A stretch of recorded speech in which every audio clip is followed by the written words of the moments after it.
In the heart of southeastern Nigeria, cradled between rolling hills and ancient forests, lies the proud Igbo village of Umuoma, a land where tradition is more than law. It is the heartbeat of the people.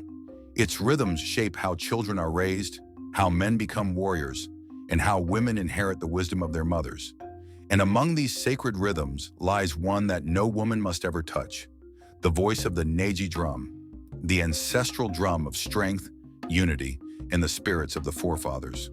But destiny has a habit of cracking even the oldest walls.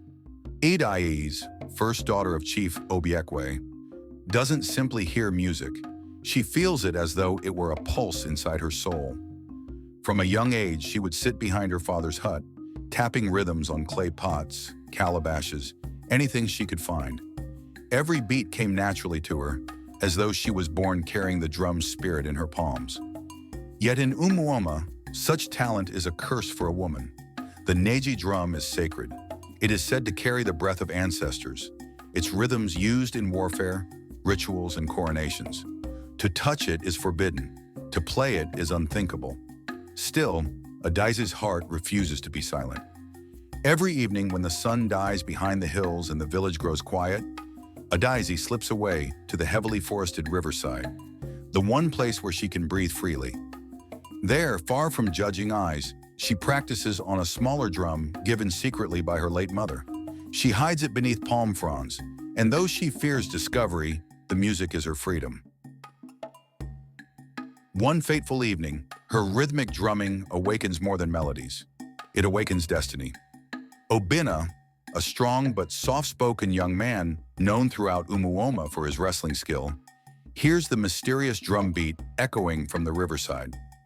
Raised as an orphan by the village drummer, Obinna grew up respecting tradition, but always questioning the invisible walls it created. He follows the sound, expecting to find one of the Otu Mgba apprentices practicing. Instead, he finds Adaeze glowing under the dying sunlight, her hands dancing on the drum with impossible grace. Shocked, captivated. Obinna doesn't move. He simply watches her, struck by the magic before him. When Adaeze notices him, her heart nearly stops. But instead of exposing her, Obinna makes a decision that will change both their lives. He smiles and whispers, "Your gift is rare and beautiful." That night marks the beginning of a dangerous bond. A bond greater than tradition, greater than fear, greater than both of them. As weeks pass, Adaeze and Obinna meet secretly under the canopy of the towering Iroko tree.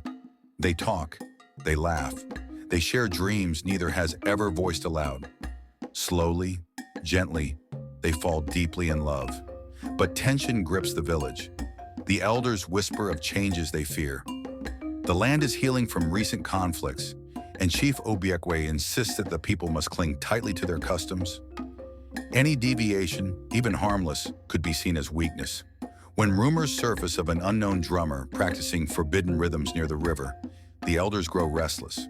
And so does Ikemba, a wealthy, power-hungry war trader obsessed with acquiring influence through marriage. He has already set his eyes on Adaeze, craving the alliance that would come from marrying the chief's daughter. When he learns someone else might have captured her heart, jealousy turns to venom. It doesn't take long for Ikemba to discover Adaeze's visits to the riverside. And once he does, he works in shadows like a serpent, spreading suspicion through carefully chosen whispers, fueling the elders' fears, and turning Chief Obiekwe against Obinna. Soon, Chief Obiekwe confronts Adaeze, furious and ashamed.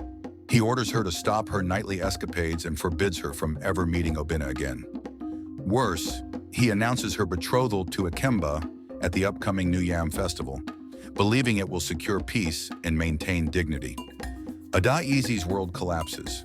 Her father's decision is absolute. Obinna is banished from seeing her, but love is a stubborn fire. On the day of the New Yam Festival, the entire village gathers.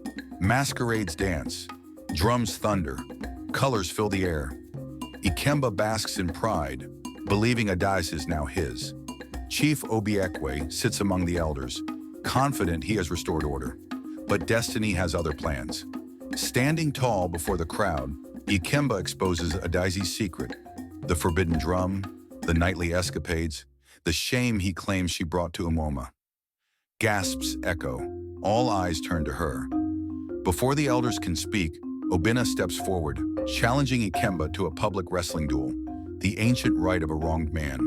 The crowd roars, the elders hesitate. Chief Obiekwe is torn. The duel begins. Dust rising, muscles clashing, the village holding its breath. At the height of the battle, just when defeat seems inevitable, Adaeze does the unthinkable. She walks toward the sacred Neji drum itself, raises her hands, strikes it. One beat, then another. Then a storm of rhythm that silences the entire square. A woman, touching the ancestral drum, playing it with mastery, defying every rule they've obeyed for centuries. The shock is indescribable, but the music, her music, is undeniable. The spirits seem to answer. Even the wind listens. When she finishes, she falls to her knees, not in fear, but in dignity. The elders rise, and one by one they acknowledge the truth. A gift is a gift. A spirit chooses whom it chooses. Tradition can evolve and still remain sacred. Ikemba is disgraced. Obinna rises victorious, and Chief Obiekwe, humbled yet proud, embraces his daughter's courage. The sun sets over the red earth of Umuoma. Adaeze and Obinna stand side by side, the sacred drum resting peacefully between them. Villagers gather, not to judge, but to celebrate the dawn of a new era.